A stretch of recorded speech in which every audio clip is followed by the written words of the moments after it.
Hello and welcome to my tiny tarot practice. I'm Amelia Fruby, and on this podcast, I share my journey exploring the tarot card by card, starting with each suit of the minor arcana. Today's card is the Four of Cups. In the Rider-Waite-Smith edition of the tarot, the Four of Cups features a person sitting, legs and arms crossed at the base of a tree. They're on a sort of field or hill of grass. In front of them are three cups sitting on the ground, and they appear to be gazing at those cups, while beside them, out of the sky, there's a cloud and a hand extended from the cloud that is holding a fourth cup, right next to their head, right almost in front of them, or right off to the side of their gaze.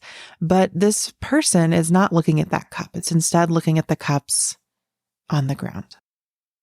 When I went to, my favorite books to learn how they interpret this card, I found that Rachel Pollack in 78 Degrees of Wisdom sees it as a card about the passivity of the cups and the way that passivity can lead to apathy or boredom even.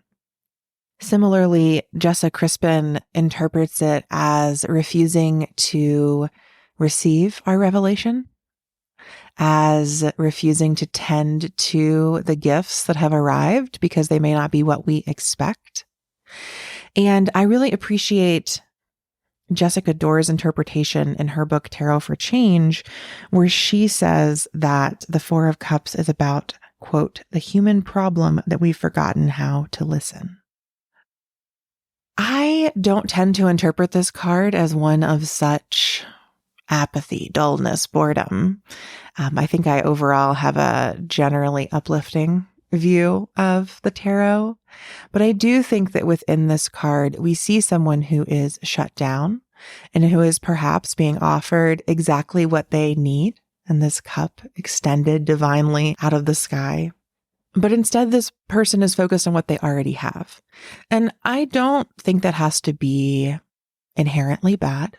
Sometimes we have to focus on what is right in front of us to make it through a challenging period. But I think that the wisdom of this card is in the suggestion that if we just look up and look around, we might actually receive wisdom or healing that will take us somewhere else, that will transform our situation, that will invite us into a new relationship with ourselves, with the world, that can shift our emotional state. And so just focusing on the present, and I think in this figure whose arms are crossed and legs are crossed, a pretty closed off relationship to the present, perhaps even to the past, looking at those cups that are already on the ground.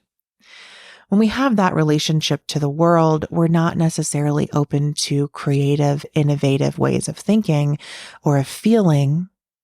This being the cups, most likely it's about feeling. I think when we're not open to that, then we can't experience the transformation. We can't shepherd in change. We can't create anew.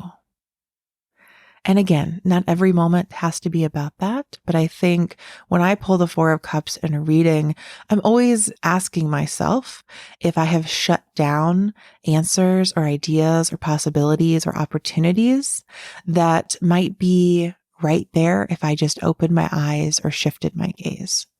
With the Four of Cups, we're invited to consider if we're feeling stuck in any way, and if we might simply be able to shift our perspective and shift our emotional state in the process. Thank you so much for listening to my tiny tarot practice. If you enjoyed this episode and want to go deeper with any of the texts or tarot interpreters that I mentioned, you can head to the link in the show notes. I have a bookshop there where I've curated a list of tarot books, decks, and other fun things that can help you learn from the folks that I'm learning from as I explore the tarot. If you make a purchase through that link, I'll receive a small affiliate payment that helps me keep this podcast going, and you'll receive some amazing tarot books and decks. I hope that this episode helps you open your eyes, shift your gaze, and transform your feelings. Thank you for being here.